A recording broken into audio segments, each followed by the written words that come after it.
Hi guys, and welcome back to our FIFA 21 Sunderland Road to Glory career mode. So, a few days ago, or say around a week ago now, I did leave you guys with the season review where we revealed that we had £138 million to spend on transfers.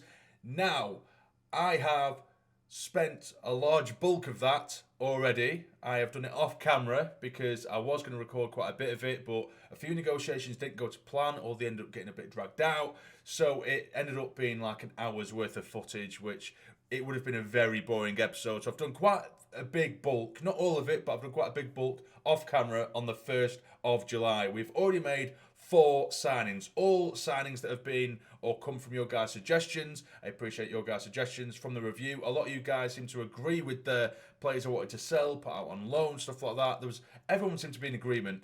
So all the players I brought in already, again, they have come from your suggestions or from suggestions in the past, either it being from messages I've received from Instagram, social media, or on the comments of the season review. So let's get into the 4 signings I've already made. And they're pretty big ones, so hear me out. You're going to get hit with them all at once, and I'll show you and explain. So you can see the 4 transfers that have been made is Dean Henderson, we have James Justin, we have Leon Bailey, the big one, he is the superstar we have brought in, and Ezri Konsa as well. Now let me explain how this one works. So firstly, I did say we needed a new goalkeeper because Van der Voort was an absolute nightmare last season in the Premier League. He was horrendous, basically. So I thought, let's see if we can get a swap deal for Dean Henderson, a player that was suggested by you guys. Manchester United's Dean Henderson. So I put Van der Voort towards it, through Van der Voort towards Manchester United. I put 20 million or 20 odd million, 23 million plus Van der Voort, and we managed to get Henderson over the line. He's bigger than Van der Voort, so he's better in the air. You would think he's 6'3", which I appreciate, whereas Van der Voort, I think he was only 6 foot, 6'1", and he's rated 3 ratings higher than Van der Voort, being rated 84. Now, James Justin, someone else I said I wanted another right back alongside Lamptey instead of Luke O'Nien, someone with a little bit more pace, and Justin fit the bill perfectly. So for James Justin, it was just straight up £15 million for him, so that's great. Now the big one here was Leon Bailey. We paid a whopping £66 million for him, plus Lyndon Gooch, which is fine by me because we needed Lyndon Gooch to go. We needed a winger on that left-hand side because on the right we have Madueke, we have Patrick Roberts. On the left, all we had was Reece Nelson and Gooch, and the quality difference was a bit too big there for what we're going for this season. So Leon Bailey and Nelson will now be our left wingers. Nelson being our second string winger, left winger, and Bailey our first team left winger, if that makes sense. Now, just to top it off, we do have Ezri Konsa, where we did get rid of Collins. I said we need to get rid of him because he's stayed on the sort of 72, 73 rating for so long now. And when we are using our second string squad, he's sort of the weak link within that squad. We needed someone who just had a bit of a higher rating, a bit better, and Ezri Konsa fit the bill. So 14 million plus Collins. I think that was a decent deal. You might think that's a bit heavy, but I think Konsa is a very good player. He's quick, strong. He can play centre back or right back. So those are the 4 signings that we have made so far as of the 1st of July. And there's quite a few players here that it all just went to shit. None of these would come to us, or negotiations weren't going quite right. Konate being one of them. There's quite a lot. McTominay is one that I really, really wanted to get. I really wanted to bring in. We are going to have a really heavy amount of central midfielders, but he's just someone who I really like. We shall see anyway. It might not end up happening, but we do currently have left 21.89 million. That seems like quite a lot. But if we have a look at our squad, which I will show you now, we have Willis, who is up for sale, and he is worth 1.8 million, so we could get a couple of million for him. We also have O'Nien up for sale, worth 6 million. We could get 6, 7, 8 million for him. We have Carvalho, who is also up for sale, worth 16 million. So we could get another 18, 19 million for him. And I think that is it in terms of permanent transfers going out. Yes, it is. So you're looking at another 20 plus million there in transfers. So after that is all done, if it does go to plan, and we already have 20 million in the bank now, we could maybe have about 40 million to spend on one more player.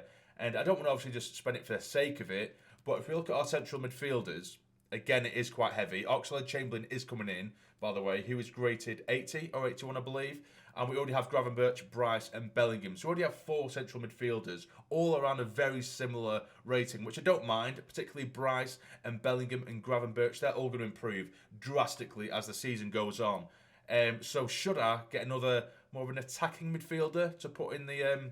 I don't know how we would manage to fit him in, or would it just be a bit of a waste of money for me? Because I kind of wanted to bring in Matias Zaracho, who you guys know I'm a big fan of. 25 years of age, he's rated 82. Something just a little bit different than what we've already got. A lot of people did suggest Ismaili Sarr, but he is worth a ridiculous amount, 53.9 million or 75.2. And I got Bailey cheaper than that, to be fair, with Gooch, of course, as well. And he plays on the right-hand side, so I didn't really need Sarr, to be honest with you. I could have converted him maybe to a striker or something, I don't know, but even then it wouldn't really have suited the bill or fit the bill of what we needed. So we'll just have to see how it goes, really. So now it is literally just a case of waiting, seeing if we can get some players out the door and loan deals out the door, and then at the end of the month we'll have a look and see how much money we've got, and then we'll go back into the market and see if we can get someone else. The board of directors have come to us straight away and just said that they wanted to thank us for reaching a significant brand exposure target, which we'd hoped to reach this season. So already we've hit targets, the board are happy, which is great. And there is the confirmation of Alex Oxlade-Chamberlain coming through the doors, which is really nice. And Nash has departed for SK Rapid Vienna as well. Dean Henderson has, of course, taken the number 1 spot, by the way. He is now the number 1. And I have given Consular number 29, because he's only in the second string. Justin has got the number 27. I have given Bailey the number 11 to replace Gooch's number. I think that's a nice number for him. Oxlade-Chamberlain has the number 20. I would give him the number 6, but I don't think he suits the number 6. He's not a defensive midfielder like a Carvalho, who's transfer listed anyway, and that's the number he was given sort of naturally. I don't really think he'd suit anything else that's available, in all honesty. Okay, so we had an offer for Jordan Willis, and we have accepted 2.3 million for him, which is a little bit more than I thought we'd get for him. That's really good. But now we are going to be quick simming this first game in the pre-season tournament. I don't really care about winning it, in all honesty. I just don't want any injuries. We'll quick sim it against Gladbach. Can we get a result here? No, we lose by 2-0, but there aren't any injuries, which is always nice to see. And we do get a loan offer for Bijou with an option to buy, which I'm definitely not having that. There's going to be no option to buy. It will just be a straight-up loan, I would prefer. A 1-year loan, I will delegate that. Things seem to be going pretty swimmingly and smoothly so far. I don't even really desperately need to bring anyone else in my opinion, but there is confirmation that Willis will be leaving us. He's been a really good servant. 1.8 million will be allocated to our transfer budget as well. I'd really like to see an offer come in for William Carvalho, because I actually tried to use him so many times whilst trying to buy players, but no one wants him as an exchange player. And there is a loan agreement for Bijou. I will accept that. He can go over to Spain for the season. But now we'll be using our second string squad for the game against Racing in the pre-season tournament, of course. Is it going to be another loss? It is going to be another loss.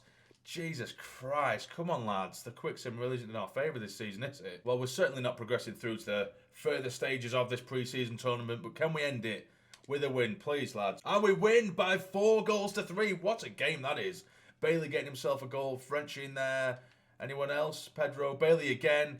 What a game that is. At least we ended on a high. There is confirmation that Bijou has been loaned out, and there is an offer from Hertha Berlin for William Carvalho, 16.6 million. I'll see if we can push that up just a little bit, because he's the one who's going to bring in the most money. I will try around 20 million, see if they'll bite on that. We've still got the likes of Luke O'Nien to go out, and he's worth around 6 million, remember, so we could have a relatively handsome total come the end of it. Okay, so they've settled for 19 million. They wouldn't go for 20 at all, but 19 million they've settled on, so I'll take that. Hopefully Carvalho does accept their terms and conditions and agrees a contract with them. And now we do have an offer from Porto for Luke O'Nien, 7.8 million. I wonder if we could get any more. In fact, it does say there 7.7 will pretty much be the max, and they've already offered 7.8. So I think I'll accept that just straight off the bat.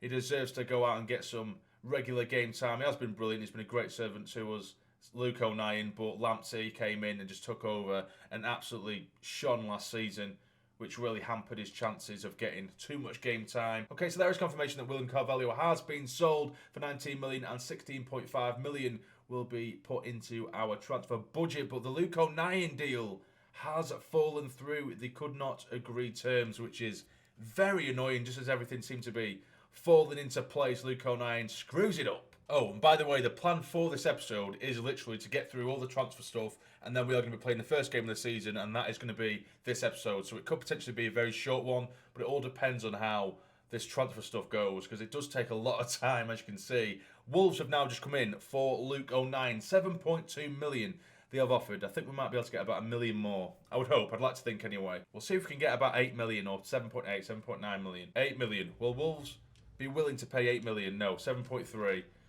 Oh, come on, man. This is ridiculous. You're supposed to be rich, aren't you? 7.8. Don't be cheap. 7.8 million. 7.2. You're going lower, man. Come on, do you not know how to negotiate?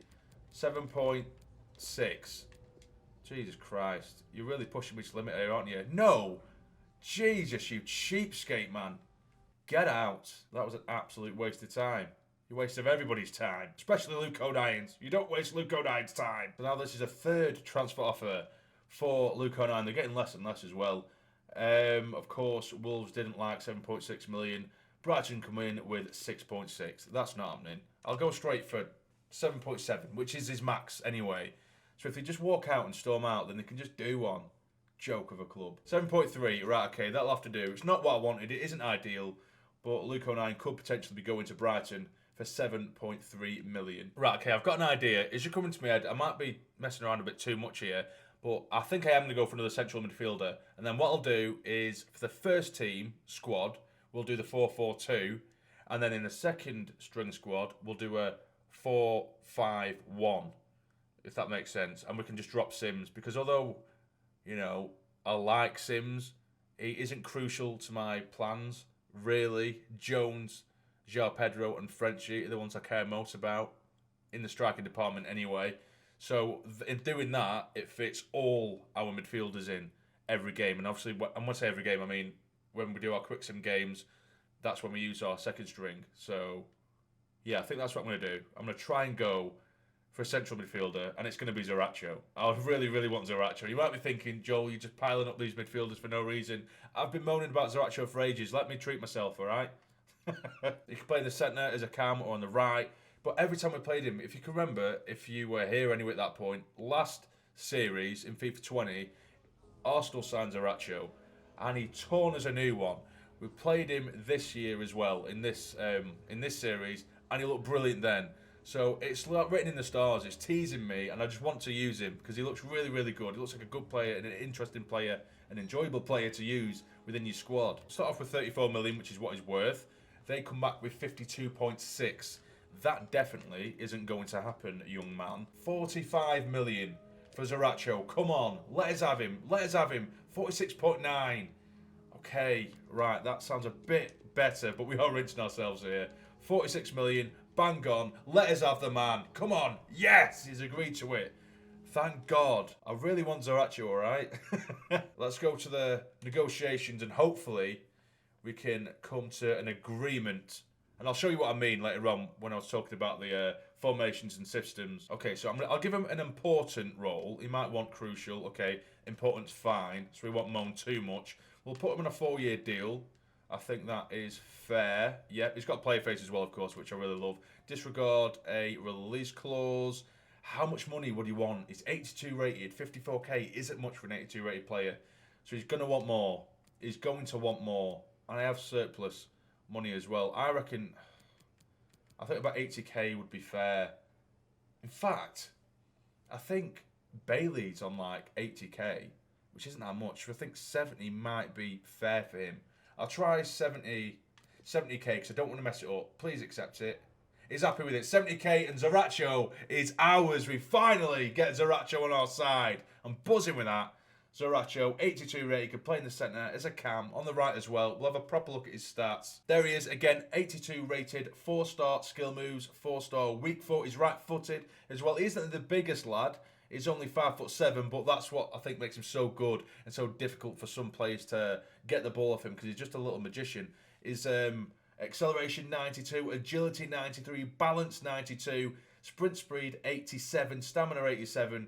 He's just so good at the ball, isn't he? Let's have a look at the rest of it. Ball control 88, long shot 77, long pass 81, 84 dribbling. I think I might have just said that. Short pass 88. He's just all round a very, very good attacking, positive central midfielder. So that would probably be our starting lineup for the beginning of the season, and I'm really, really excited to use these players. I really am. And I think I might actually swap numbers here and give Gravenberch the number 6, because he's more of a box-to-box midfielder, Gravenberch, whereas Zaracho, he can go forward a little bit more attacking. That's what I'm telling myself anyway. I think the number 8 would suit Zaracho being the more industrious midfielder. So yeah, I think he looks good without the number 8, because I would give him the number 7, but of course, that's Madueke's number, and he's not getting anywhere near that. So this is what I mean with our starting 11, with Henderson, Hume, Kouassi, Mavropanos, Justin, Zaracho and Gravenberch in the middle, with Madueke on the right, Bailey on the left, French and João Pedro up top. There is so much pace in that side, by the way. There's a ridiculous amount of pace. Now, the second string squad would look like this,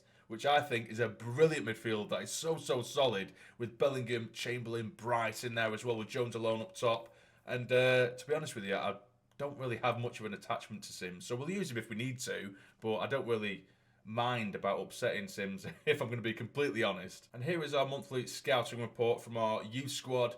De Silva, I think I'm just going to bring him up. He's gone to 65, 16-year-old goalkeeper. I think he'll be a nice third choice goalkeeper to have there. But now we will be playing the one and only game of the episode. It is the opening game of the Premier League season. We'll be welcoming Arsenal to that Stadium of Light. Of course, in the next episode, we'll continue with 2 or 3 games per episode. But for now, we will be going to the Stadium of Light. I'm so excited to start playing with these new players. And this is the team, of course, that we're going to go with Henderson, Hume, Kouassi, Mavropanos, Justin, Bailey, Zaracho, Gravenberch, Madueke, French, and João Pedro. If you have a look at that Arsenal side as well, some very, very strong names in there. Isaac up top, who's a very, very good player. The last time we played Arsenal, we found that because they have the wing-backs and there's so much space in their midfield and in the final third, it makes it very easy to defend against, and there's so much space in the middle where we can just absolutely control, and hopefully that's the case in this one. So let's get into it. And here we are, it is raining. Of course it is raining at the Stadium of Light as we welcome Arsenal for this Premier League opener. Can it be a belter? Because I want to win the league this season. I'm going to say it now. I want to win the league. Is it unrealistic? Maybe, but I feel like the players we've got, the players we've brought in, have really changed how good this side is, have really changed it up. Even if it is on 2 or 3 really big signings, it really can make that difference. And a lot of the other players around the team, they're only going to improve and improve and improve. So I think we're in with a really good shout, you know. If we play like we did last season, and if we didn't have that horrid start that we had last season, we could have won the league last year. We go again, and it's Mavropanos leading us out. We get to his old club. Can we get off to a flyer here? Come on. Get over to him. It's a good challenge. Get in. Well played, Denver. Zaracho now to João Pedro. Can he switch the play? He does try to. We do keep hold of it. Go on, make your move, Madueke. Make your move. It is Madueke. Can he dink it back across goal? Tries to. It's been fired in, and it's saved at the near post. I have no idea how. The reactions from the keeper there. Madueke lashed it at the chest of his man, and João Pedro lashed it at the legs of Dhannoo in goal. It's a good start. It's a corner whipped in by Zaracho. It's a very good corner as well. Still in the box. Lay back. Strike it. It's hit. Come on, can anyone get there? No, it's Dhannoo who holds it. I couldn't breathe then. I didn't know where the ball were going. Now here's Zaracho. Can he worm his way out of trouble? Yes, he can. Lovely stuff there by Zaracho on his debut. Try and find him again. It is Zaracho. Give it him back. Lovely stuff. Come on, help him out, man. Give him an option. Gravenberch tries to find him again. Flick it on. Turn, Frenchie. Big touch. There we go. Lovely stuff. It's Isaac French. Cut inside. It is still French. Can he bend one? It's been blocked. Oh, come on. Pepe out wide now. Hume has dealt with him really well so far in the game. He's not done well there. It's good football. Again, it's been done. Niles tries to get it across goal. Well played. He's turned his man, Isaac. It's too easy for him. Oh, come on. Don't let him get across. Well in. Kouassi in again. Yes, get in. Really end-to-end stuff, this. We haven't made anywhere near enough, though. But we have sent Frenchie down this right side. He's got 99 sprint speed, 99 acceleration. Now it is Frenchie. Come and help him out, man. Hit it first time. If you can bend one out, and it's blocked.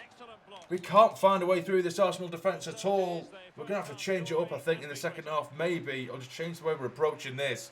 Because every shot we get is getting blocked we're not getting any clear-cut chances. It's 0-0 at half-time. Here's Madueke now. Well in, well played. Try and find Zaracho, he has done. Help him out, man. It is still Zaracho. Come on, wait there, it's fine. Still Zaracho. Can he maybe bend one out? He tries to, and it's tipped over the bar by Leno. Well in, Kouassi, taking it off Xhaka there. Now it is Bailey. We haven't seen too much in this game. He's getting caught up there, really. It is Bailey, though. Still Bailey. Help him out. Onset French. João Pedro, big touch around your man. There we go, yes. Keep going. One touch, there we go. It is Madueke. Finish it. And it's straight at the keeper. What is wrong with us today? Our shooting boots have just disappeared. Zaracho now onto Pedro. Big touch, and again. Keep going, son. Can he get there before he can? Oh, it's gone wide. Jesus Christ, we have battered Arsenal today. Battered him. We just can't score. Ricky J. Jones and Bryce are both going to come on. Gravenberch is going to come off.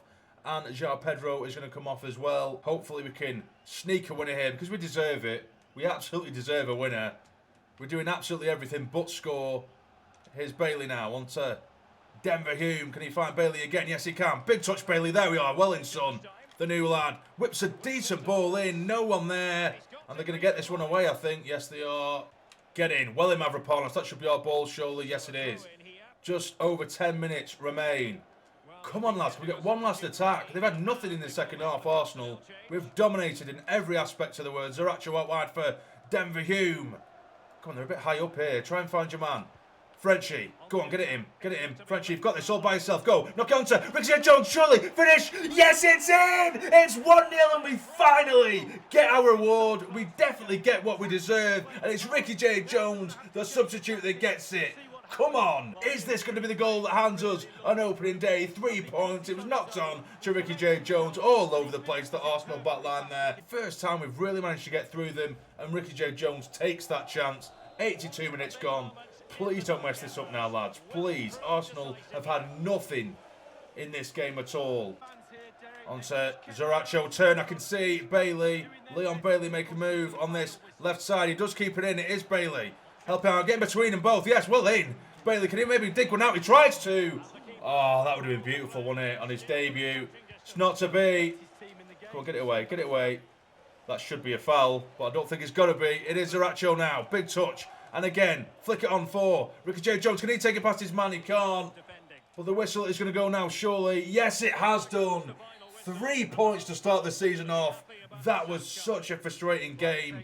Not even that Arsenal were really troubling us. It's just we couldn't get past that Arsenal defence. A fair play to him. But in the end, we managed to power on through and get away with a 1-0 win. So that will be the end of the episode, guys. I hope you have enjoyed, of course. And I'd be really interested to see what you guys think about the signings we have made. I know the Zaracho one at the end was a little bit off the cuff and a bit of a risk, but I think it will pay off in time. But in the next episode, we will be playing the rest of August, or at least some of it. We'll definitely be playing the Super Cup game against Juventus. But if you have enjoyed this episode, please hit the like button for me. It would be massively, massively appreciated. And subscribe to the channel if you're not already to become a fully fledged member of the Sony Army. But for now, you take care and stay jamming.